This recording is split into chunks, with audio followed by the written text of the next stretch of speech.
നമസ്കാരം. American president Donald ട്രംപിന്റെ ഭീഷണിക്ക് വഴങ്ങില്ലെന്ന് ഇറാന്റെ പരമോന്നത നേതാവ് ആയത്തുള്ള ഖൊമേനി. ആണവ ചർച്ചയ്ക്ക് ഇറാൻ തയ്യാറായില്ലെങ്കിൽ സൈനിക ഇടപെടൽ ഉണ്ടാകുമെന്നായിരുന്നു ട്രംപിന്റെ ഭീഷണി.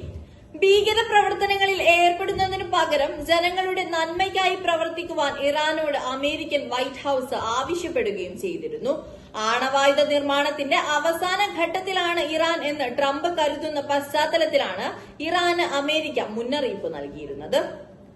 സകലരെയും ഭീഷണിപ്പെടുത്താൻ ഉറയ്ക്കുന്ന ചില രാജ്യങ്ങൾക്ക് ഇറാൻ വഴങ്ങില്ലെന്നും സമാധാനമുണ്ടാക്കലല്ല അവരുടെ ലക്ഷ്യമെന്നും മറിച്ച് ആധിപത്യം സ്ഥാപിക്കലാണ് അവർ ഉദ്ദേശിക്കുന്നതെന്നും ഖൊമൈനി പറഞ്ഞു. ആണവായുധ പദ്ധതികളുമായി ബന്ധപ്പെട്ട ചർച്ചകൾക്ക് ഇറാനെ ക്ഷണിച്ചുകൊണ്ട് കത്തയച്ചിട്ടുണ്ടെന്ന് ട്രംപ് ഇന്നലെ ഫോക്സ് ന്യൂസിനോട് പറഞ്ഞിരുന്നു.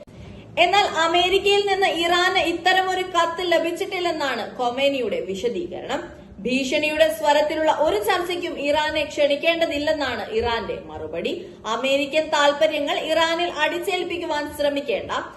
അമേരിക്കയുടെ സമ്മർദ്ദ തന്ത്രത്തിന് വഴങ്ങില്ല. എന്നാൽ ചർച്ചയ്ക്ക് വേഗത്തിൽ തയ്യാറായില്ലെങ്കിൽ സൈനിക നടപടി ഉടൻ ആരംഭിക്കുമെന്ന് അമേരിക്ക അറിയിച്ചിട്ടുണ്ട്. News desk മലയാളാക്ഷരം.